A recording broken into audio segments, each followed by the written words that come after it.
Folks, welcome back to another episode of The Fallen Badge.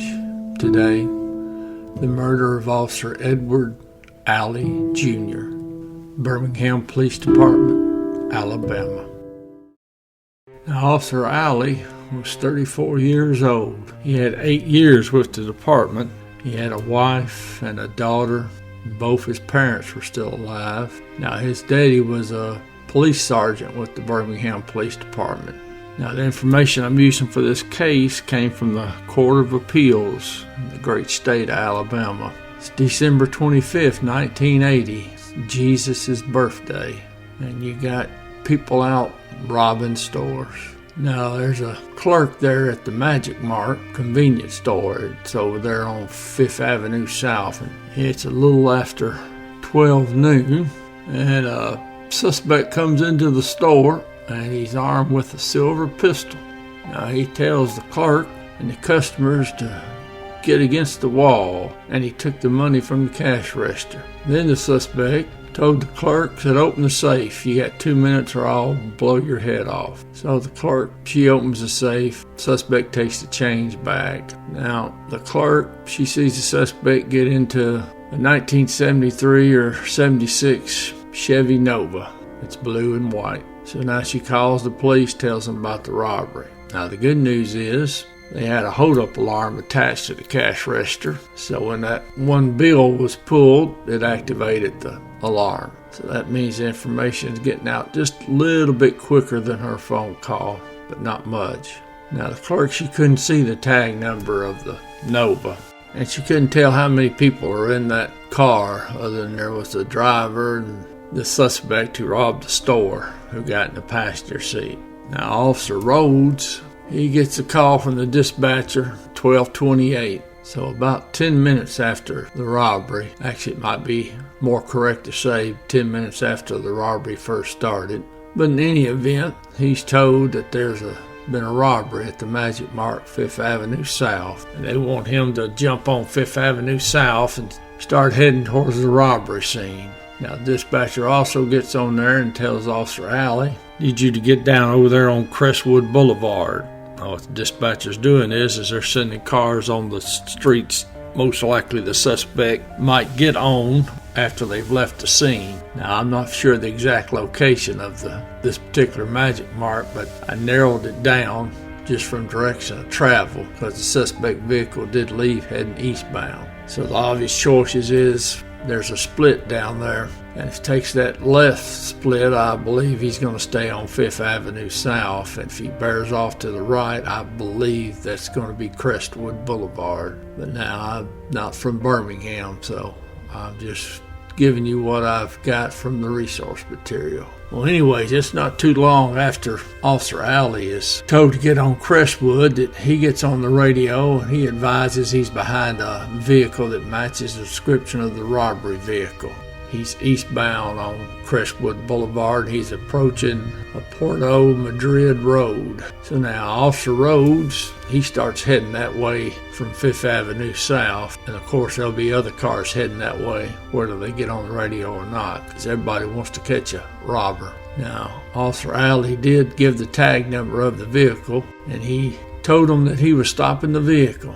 Now, the next radio transmission came from a civilian, possibly an off-duty police officer, saying that there was an officer down. Now, Officer Rhodes, he gets to the intersection of Porto Road and Crestwood, and he finds Officer Alley laying in the street on his back in a pool of blood. Now, Officer Alley is still alive, but he couldn't talk. Now, Officer Alley would be transported to the hospital, and he would die as a result of a gunshot wound to the right side of his chest, because you have to remember now this is 1980, so I don't know of any department that was issuing vests. Now, we had some witnesses that were driving by when the traffic stop occurred. Now, one of the witnesses said he was driving by and he saw Officer Alley standing behind the Nova with his service weapon drawn. This witness said he made a U-turn and he stopped and he was watching. Now, according to him, he saw the driver of the Nova get out and put his hands on the top of the car. He said the passenger had his hands on the dash, so whatever had transpired During the first couple of minutes of the stop, it sounded like Officer Alley was on top of his game, at least to that point. So the passenger is sliding across from the passenger seat to the driver's seat with his hand out. Now, it was at the point the passenger got to the driver's side that he swung his body out, cranked off a round at Officer Alley.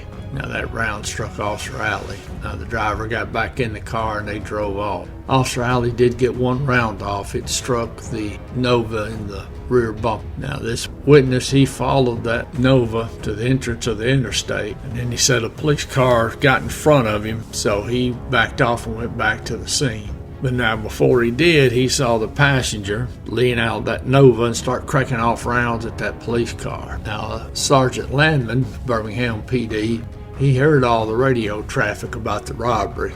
Now, he wasn't designated any particular area because I don't know it for sure, but Birmingham Police, they probably have sergeants as their frontline supervisors.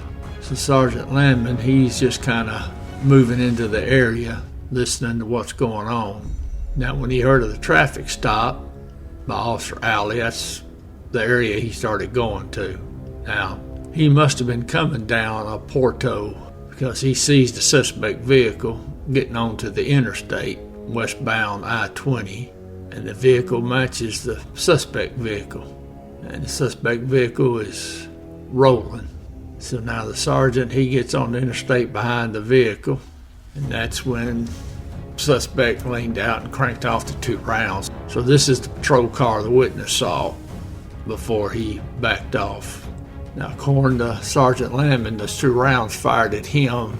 They hit the pavement in front of him. Now, he followed that vehicle on I-20 to the First Avenue South exit. And after that, he lost them as they were getting off the interstate.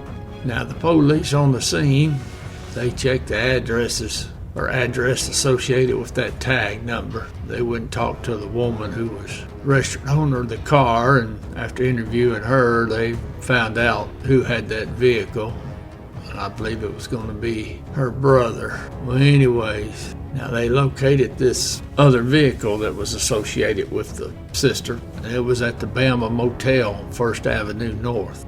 So now the police got the motel surrounded, evacuated everybody else. Suspects wouldn't come out of the room, so after several hours, the police forced entry into room 19.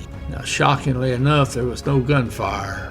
They took two suspects in custody. One of them was the actual robber, the other one was the getaway driver. Now, the one suspect had a gunshot wound to the hip. Now, if I had to bet a quarter, I'd say that gunshot wound he received probably came from his partner when he leaned out the door and was shooting at Officer Alley, but I don't know for sure, and court doesn't indicate it.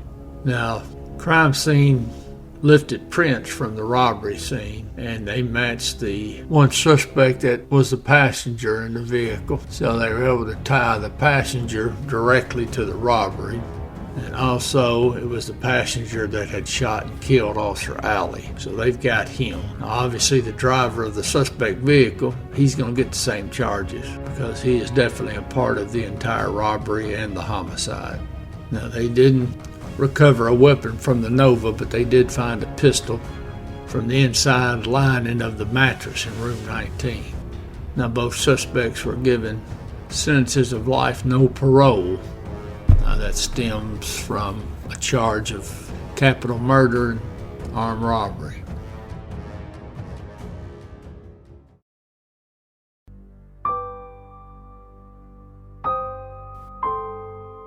Officer Edward K.